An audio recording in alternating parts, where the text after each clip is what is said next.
सभी साथियों को नमस्कार, सत श्री अकाल। स्वागत है एक बार फिर से आपके अपने यूट्यूब चैनल स्टडी पॉइंट 1257 पर।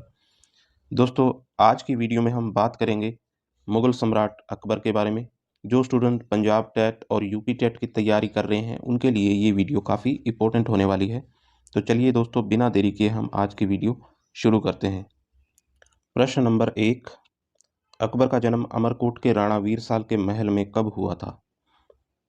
कब हुआ था दोस्तों? यहाँ चार ऑप्शन है। ए 15 अक्टूबर 1542 को, बी 18 अक्टूबर 1542 को, सी 15 अक्टूबर 1543 को और डी 18 नवंबर 1541 को। प्रश्न नंबर ए का राइट आंसर है ऑप्शन नंबर ए। अकबर का जन्म हुआ था 15 अक्टूबर 1542 को। अकबर के बचपन का नाम क्या था? इनका नाम था बदरुद्दीन। बदरुद्दीन इनके बचपन का नाम था और बचपन में ही इनको गजनी और लाहौर का सूबेदार बनाया था। गजनी और लाहौर का सूबेदार बनाया था। 9 वर्ष की आयु में इनका विवाह हिंदाल की बेटी रुकिया बेगम से हुआ। रुकिया बेगम। प्रश्न नंबर 2, अकबर की माता का क्या नाम था? यहाँ चार ऑप्शन है। ए हाजी Begum, B Shahzadi Khanam, C Hamida Bano Begum, D Chand बीबी।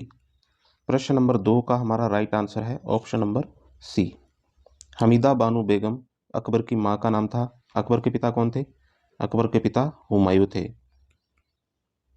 हमीदा बानो बेगम कौन थी? ये एक आध्यात्मिक गुरु थे, उनकी बेटी थी। आध्यात्मिक गुरु की बेटी थी जिसका निकाह हुमायूं से हुआ था और हमीदा बानो बेगम की कोख से अकबर का जन्म हुआ था। प्रश्न नंबर 3, अकबर को पहली बार किस अवस्था में गजनी की सूबेदारी मिली? ए 13 वर्ष, बी 12 वर्ष, सी 9 वर्ष, डी 14 वर्ष। प्रश्न नंबर 3 का हमारा राइट आंसर है ऑप्शन नंबर सी।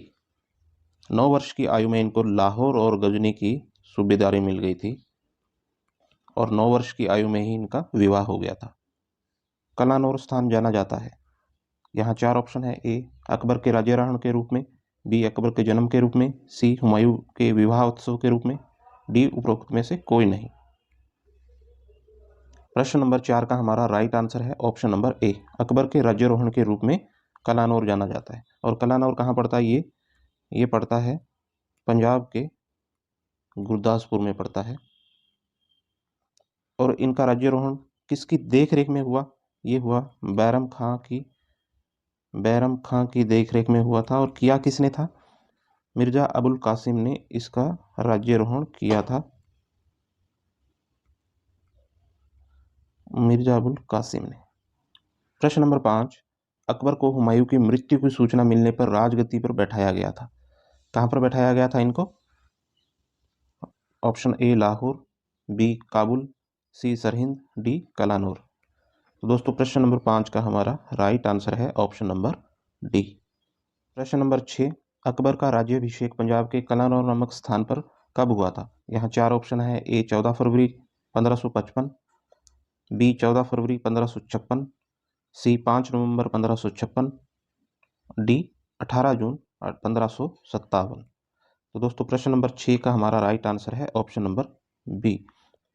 प्रश्न नंबर 7, अकबर डैश वर्ष की आयु में सम्राट बना।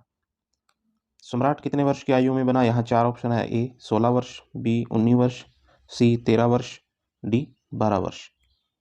दोस्तों, प्रश्न नंबर 7 का राइट आंसर है ऑप्शन नंबर सी। 13 वर्ष की आयु में अकबर सम्राट बन गया था और इसने शहनशाह की उपाधि धारण की थी। शहनशाह की उपाधि धारण की थी सम्राट बनते ही। प्रश्न नंबर 8, बैरम खां कब से कब तक अकबर का संरक्षक रहा?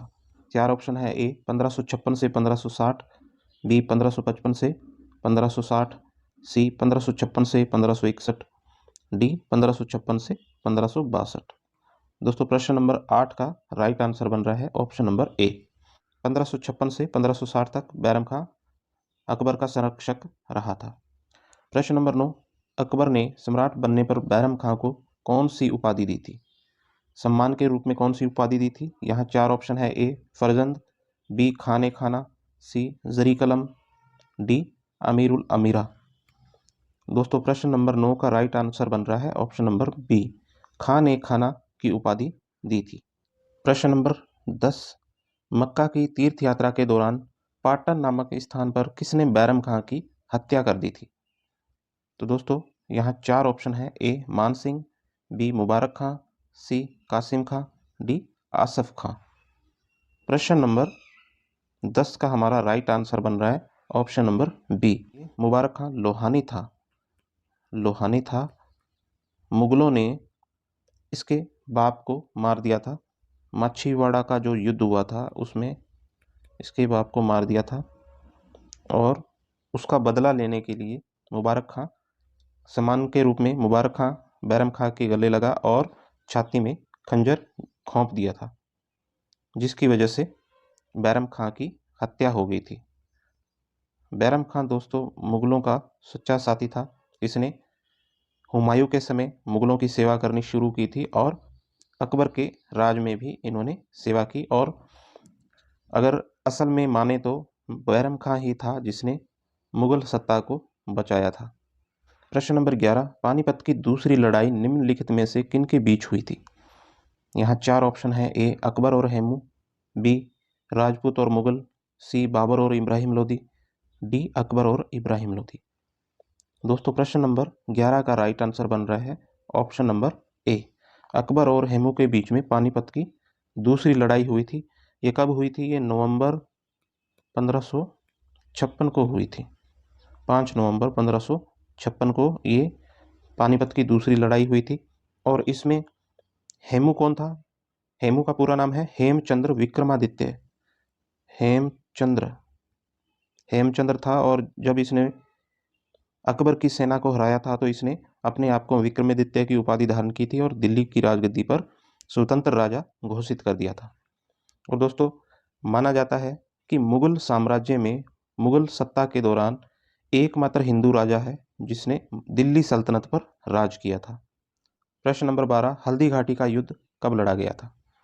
यहाँ 4 ऑप्शन है। ए 1526 ईस्वी में, बी 1576 ईस्वी में, सी 1605 ईस्वी में, डी 1660 ईस्वी में। तो दोस्तों प्रश्न नंबर 12 का राइट आंसर है ऑप्शन नंबर बी, 1576 ईस्वी में हल्दी घाटी का युद्ध लड़ा गया था।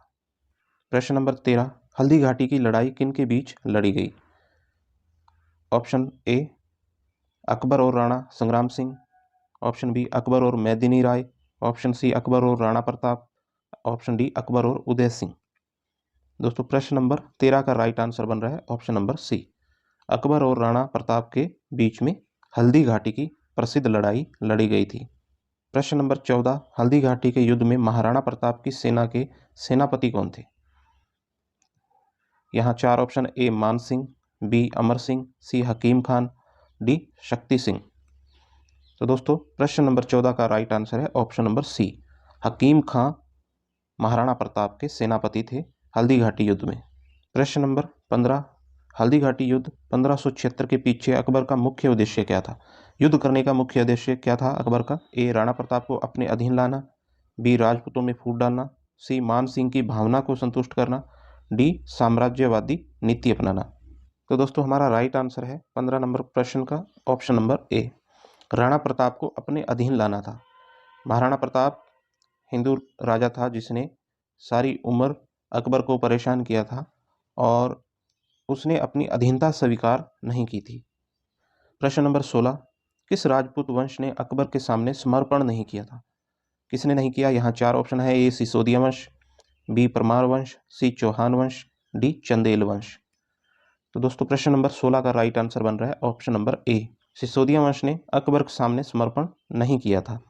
सिसोदिया वंश ने 556 ईस्वी से राज करना शुरू किया था और इन्होंने लगभग 170 वर्ष तक राज किया था। गुहिला दिव्य थे, लेकिन गुहिला दिव्य ने गुहिल वंश की नींव रखी। बप्पा रावल सिसोदिया वंश के असल संस्थापक माने गए हैं और ये सबसे शक्तिशाली राजा माना गया है। प्रश्न नंबर 17, राजपूताना के निम्न राज्यों में से किसने अकबर की संप्रभुता स्वीकार नहीं की थी? A Amer, B Mewar, C Marwar, D Bikaner. तो दोस्तों प्रश्न नंबर 17 का राइट आंसर है option number B, Mewar Rajputana ने अकबर की संप्रभुता स्वीकार नहीं की थी। और मेवाड़ के राजा कौन थे? इनके राजा थे राणा उदय सिंह। राणा उदय सिंह इनके राजा थे। जब अकबर ने 1567 में मेवाड़ पर हमला किया था तो इनके दो महान सेनापति हुए हैं, एक तो जयमल और फत्ता सिंह। बहादुरी से मुगल सेना का सामना किया था, लेकिन लड़ते हुए इन्होंने वीर गति प्राप्त की थी। और अकबर ने इस किले के अंदर लगभग 30,000 राजपूतों का कत्लेआम किया था, जो एक अकबर के ऊपर बहुत बड़ा धब्बा माना जाता है। बाद में अकबर को इस चीज़ का पछतावा भी हुआ और उसने इस पे अपने पे लगे धब्बे को मिटाने के लिए आगरा के किले में जयमल और फत्ता सिंह की पत्थर की मूर्ति भी स्थापित की थी। प्रश्न नंबर 18, गुजरात विजय को यादगार स्वरूप अकबर ने किसका निर्माण करवाया? गुजरात विजय के बाद किसका निर्माण करवाया?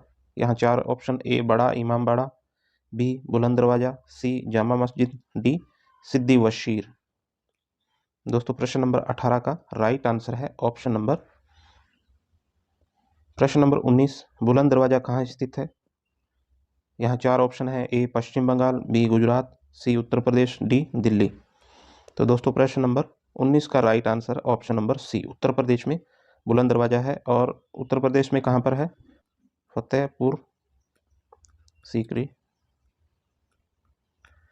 और दोस्तों ये कब बनाया था? 1585 ईस्वी में इसको बनाया था।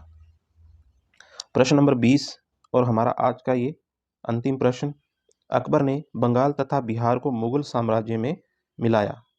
कब मिलाया? यहाँ 4 ऑप्शन है, ए 1575 ईस्वी में, बी 1590 ईस्वी में, सी 1576 ईस्वी में, डी 1572 ईस्वी में। तो दोस्तों प्रश्न नंबर 20 का राइट आंसर बन रहा है ऑप्शन नंबर ए, 1575 ईस्वी में बंगाल तथा बिहार को मिला लिया था। और बंगाल और बिहार को जीतने के लिए अकबर ने किसको भेजा था? राजा मान सिंह को भेजा था। तो दोस्तों ये थे हमारे आज के 20 महत्वपूर्ण प्रश्न। उम्मीद करता हूँ ये वीडियो आपके लिए काफ़ी हेल्पफुल होगी। अगर वीडियो अच्छी लगी है तो वीडियो को लाइक करें, अपने दोस्तों के साथ शेयर करें, और अभी तक आपने हमारा चैनल सब्सक्राइब नहीं किया तो कृपया चैनल को सब्सक्राइब करें। मिलते हैं नेक्स्ट वीडियो के साथ, तब तक के लिए धन्यवाद।